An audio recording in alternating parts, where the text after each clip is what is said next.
Hey Ryan, Michael Sutter at the Enlivened Tech. Hey, I just wanted to appreciate your time and talking to us about your role and position with TQL, and you got a lot of responsibility going on your end. So I just wanted to ask you some kind of questions. If you want to introduce yourself a little bit and tell us a little about you, and we'll go from there. Yeah, absolutely. So, Michael, I'm Ryan Kean. I'm the CIO at Total Quality Logistics. I joined TQL in 2021. Within my role, I lead the technology for the organization. We have an incredible technology team that's really responsible for delivering innovative solutions, driving value, driving efficiency across our customers, our carriers, and our brokers. So over the past several years, we've seen changes in supply chain as leaders in logistics. How does TQL involved to ensure clients are not affected by that? Yeah, I mean, if you look at the shipper community, who wasn't affected coming through COVID, right? And so many are affected by a lot of other disruptions that have occurred recently. Again, weather, geopolitical. You had events in the Red Sea. There's so many things there that are this constant disruption. So how can we work to help our customers feel less of that impact? I mean, for us, it goes back to that customer service.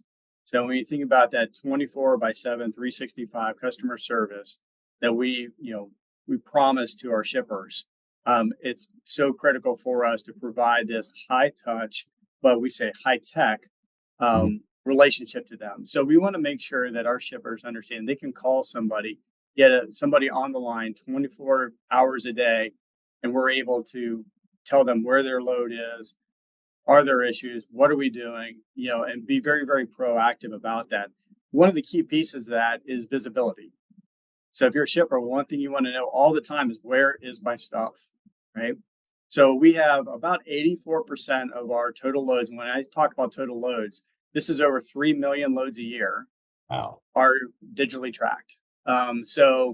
Recently, we've won a couple of industry awards from Project 44 and Four Kites, who are big tracking solution providers that being excelling in visibility. And so being able to not just do the tracking, but then have mechanisms and processes in place to say, hey, if something's going wrong, we want to be proactive in reaching back out to our shippers, making sure we're in that constant communication with our carriers, whether it be digitally or on the phone with them, ultimately to make sure that our shippers feel very, very comfortable and we can build that trust with them. Yeah. I mean, ultimately, when you're a shipper, if you're hauling something that is $10 million of electronics, you really want to understand constantly is did that truck just break down on the road? Yeah. Um, is it getting to where it needs to get to on time and when that expectation was set, or potentially where there are other problems there, and you want to talk to a human, right? You don't necessarily want to be chatting with a chat bot because your anxiety is high, you're fearful for your business, right? So you want somebody on the other end of the line that you can, express yourself and get back the right story, the real story right now. And we really pride ourselves in that. Yeah, I'm a testament to you guys are around 24/7. If there's any issues, it's great, right? So I mean, that's awesome. Another question for you. With technology growing at a rapid pace, how do you evaluate and decide on adopting new technologies or digital transformation initiatives? Yeah. Yeah. Technology is moving so fast. Like you could chase Fast, yeah. every squirrel out there at this point.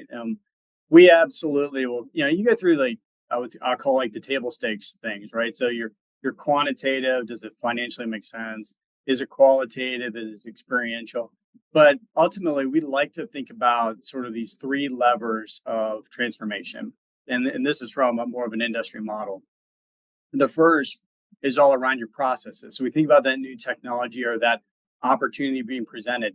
Do we understand the end to end process that this is going to impact or potentially disrupt or create? And then within that, do we understand the data, our data availability, our data quality? Where do we have gaps? Should we have different governance or integration patterns within that to really Yeah. evaluate and bring that opportunity to the surface? So the first one there, really understand our processes. The second one is what digital capabilities do we have in place already? So are there key technologies that we need to expand on, build out, and mature, Yeah. or do we need to make an incremental technology investment? And of course, there's the maybe I have to develop something new, or maybe I have to buy something off the shelf. But ultimately, there's not just the upfront. There's a, what does that mean tomorrow? Let me just think about, let's think about what does that decision mean tomorrow and the next day and the next day, because you're going to have to support that going forward. So digital capabilities is our second one there. And the third one is, what does that transformation, or what does that initiative investment mean for the overall ecosystem you operate in? And Yeah. so when I mean about ecosystem, that is about what impact does it potentially have, or opportunities does it drive for those associates, those upstream providers, your downstream customers, right? So when we talk about our stakeholders, and for that, it comes down to that shipper, carrier, and our associates. And so we look at those three levers, and ultimately, what do you want to do? You want to know, is it successful? So then we wrap that in measures. And so those KPIs and those OKRs that really make the most sense for the opportunity, and making sure that we can go back and constantly see, does it align with our overall strategic vision and our business strategy? Yeah, that's great. That's awesome. So, what is your strategy for leveraging emerging technologies such as cloud and computing and AI? Obviously, it's a huge topic today. Everybody's talking about that. So you hear it everywhere. Yeah.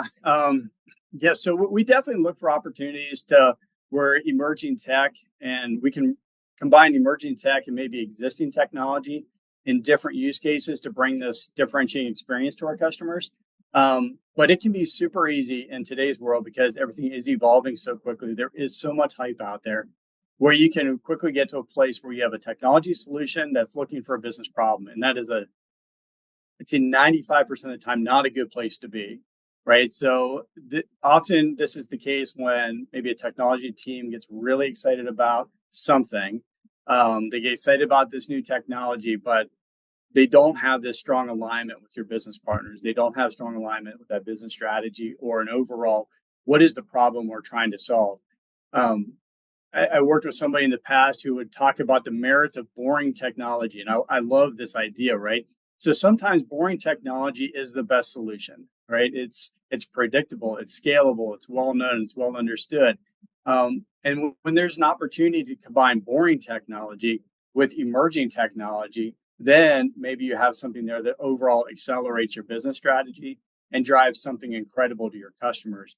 But I think it's critical for IT people in general, especially right now when everything is just kind of new and exciting and everyone wants to do everything AI, to step back and say, what are we really trying to solve? What is the business problem we're trying to solve? Can we solve it with tools we have today?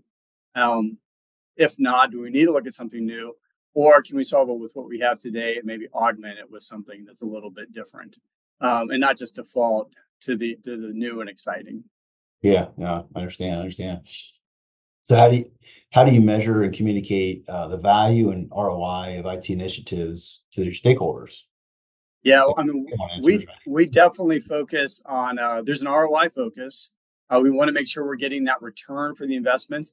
I would say that we have more of a light governance model, and I don't know that our process is much different than many others with the light governance model. So we go through and do an initial estimation of what that work looks like. Mhm. We create an ROI model and then determine, is it a small, medium, or large. For those things that are medium or large, we want to have a little bit more scrutiny Yeah. on what that investment is.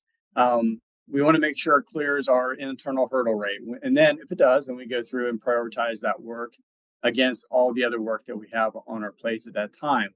But there's the realization that there's be some great investments out there that aren't going to deliver quantitative return. So they Mhm. don't hit a financial hurdle rate. Um, but they have this great experiential benefit. An example of this may be a mobile application for internal associates. If you go through and look at the financials, maybe you get some productivity gains, or maybe some efficiency gains, but probably you're going to be underwater when you look at, is it Mhm. purely a quantitative benefit? But it's this great experience. It drives stickiness, it drives loyalty, and it could be internally facing or externally facing. And so what we do is, while we want to have the majority of our investments be focused on things that are more quantitative in nature, we do carve off a percent and say, hey, we want this big bucket to be quantitative, but we know that we're going to have this bucket over here that's going to be Yeah. more qualitative and experiential, and to be very open to those things. Because I do think it's a lot of times those types of investments that make your customers come back to you. It makes things more familiar. It drives easier change management, creates more engagement with your associates. So when we think about that overall ROI and how do we communicate the value, we have to look at both those two buckets. Well, you've heard it from Ryan directly, so it's awesome. Thank you for your time. I really appreciate it. And we look forward to seeing you guys even grow more and handle all these new business challenges. And we're all with you. Great. Thank you, So, Michael. cool, cool.